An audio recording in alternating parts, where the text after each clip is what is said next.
players they've been able to do this year on the ice. And I get the benefit of it, and thank the staff as well. We all work hard to do our part every day, but obviously the players perform on the ice, so they're the ones that should be thanked first. But for me, again, it's an honor. I've never been to one, so looking forward to it. Connor McDavid coming into the house on Saturday. Well, he's a challenge every night. I mean, plays in all situations. We just, you can never shut him down, but if you contain him and minimize the damage, obviously keep the puck out of his hands as much as possible. It's easier said than done. So puck possession for those other guys that are playing against him, finding him early. But again, it's a unique challenge in how good he is, but there are other teams that, we certainly key on certain guys. So in the past, guys have used to try to, chase their ankles, hands, canes, different guys that come through here that are that dynamic. So that'll be what's in front of us tomorrow. But we've got some pretty good other players on the team. What is the status of Brad Marchand? They were out sick today, him and Z.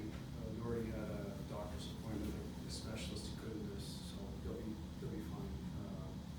I assume they'll all be good to go tomorrow. Could have been the flu bug went through.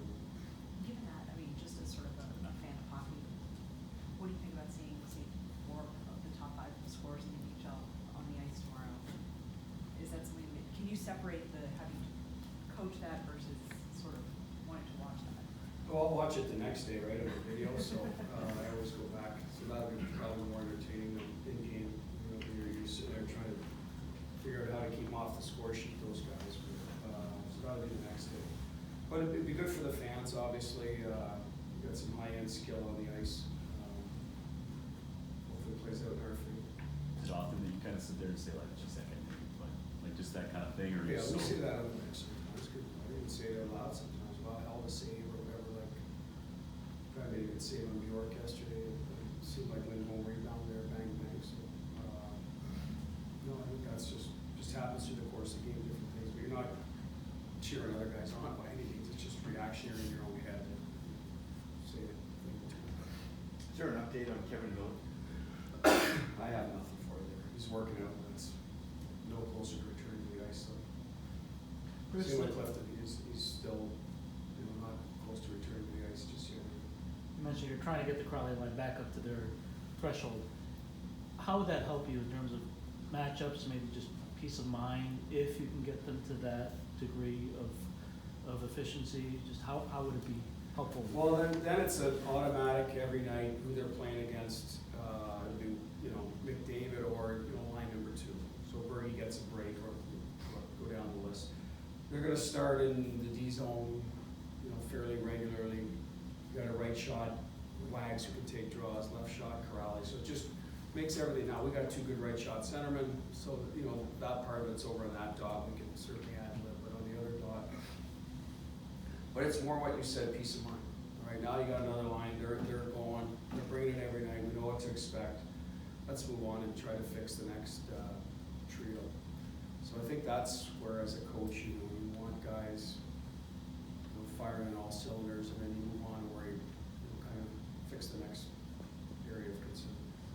You guys, on penalty kill, last 8-10 games, have been on a nice rate. Did you adjust anything, or is it just a good cycle? I know Patrice came back through that same sequence too. No, we've kept with our structure, Mike. A little more aggressive at times, assisting on clears, a little more bump clears, so that for guys in a bad spot, because they can get all the way out, we're having a guy work to position to try to help him clear it. Nordy, who bumped into Nordy last night, was a good example of that. Might have been at home. Setting the D off a little bit on the original face-off to give him a little separation to try to get that original clear. That happened when Marshy's chance happened, the rim by was it Carlo or Moore? He ends up clearing the zone. So there's a few little tweaks, but no, it's pretty much staying in our structure. And I think what we've been good at is not taking a bunch of penalties consecutively where the killers get tired. I think that often affects your penalty kill when you're rolling them out there 2 and 3 times in the same period. That eventually catches up. What have you seen out of Brandon Carlo's offensive game, and have you sort of seen his confidence grow this season? A little more assertiveness joining the rush. Other than that, I see a lot of what was there in the past. Sometimes he wasn't as assertive with it. So, I mean, I know that sounds simple, but he's a little more confident and, engaged in the game to do those things. Otherwise, I haven't seen a lot of changes. I mean, he still shoots the puck. He's always shot the puck fairly hard. That hasn't changed when he's into the game. He can snap it. Not taking a lot of risks. He's willing to join when he can, but I just think he's just a little more aware of when to go and wanting to go. You guys don't get a lot of chances 5-on-5. Is that because you have the power play, because players can kind of think that we might get one, might go 1 for 3 or whatever in the power play? Does that take pressure off of them to kind of just find their way 5-on-5? No, we need to generate more. That's it. Even if your power play generates, you should be still in attack mode. Obviously, sometimes it's personnel. If you have defensive-minded players, they're on the right side of the puck, you're not going to generate as much on the other side. How you defend, or do you get involved, or are they taking risks? So I think there's a little bit of a trade-off with your defensive play. But right now, I think we need to generate more as a group. Some of that is just a matter of getting to an old-fashioned mindset of putting pucks on nets, instead of looking for an extra play. And some of that, again, is individual. They're typically pass first versus shoot first guys. If you have a lot of those guys in the lineup, it takes a while to incorporate that mentality. We're still working on it. No doubt that we pass up too many shots. It's something we got to get better at.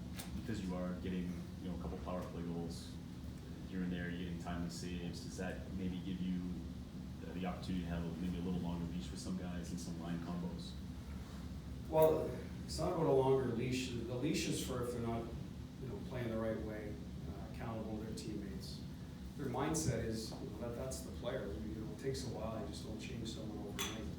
If they think they're going to be a pass first guy, and Crutchy's a good example of that. Coyle. It takes a while to get them behind him. These guys to get them moving shots. So Charlie McAvoy we're working on. So I think it's just a work in progress. And David and Charlie have been in the league a long time, right? So it's just something they have to be willing to buy into at some point to help generate offense. And then you got to blend the lines, and hopefully you don't have 3 guys that are all passers. And, that's a challenge for us. About this last one? Bruce,